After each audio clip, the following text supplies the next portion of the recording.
Here we are with my 2000 Dodge Dakota. I was having trouble finding the fix for this particular problem. Couldn't really find the instructions online like you normally can with just about anything else. My flasher module had gone out, and everything I found said that it should be right here in the fuse panel.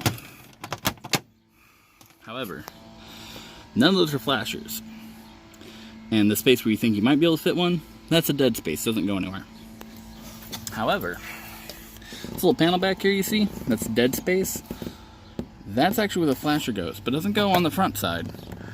It goes on the back side, under your dash. See that red fuse, the number 10?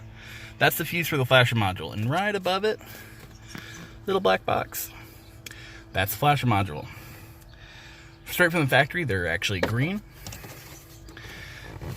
And quite frankly, if you have smaller hands, you might be able to get up there without needing to take one of the panels off. But you see, I do not have that luxury.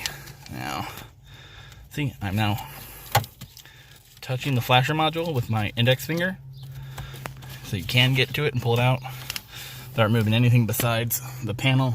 Like I said, if you have small hands, you might be able to work without it. But it's kind of hidden, and on a lot of the documentation shows it being on the other side. So there you go. Good luck and happy fixing.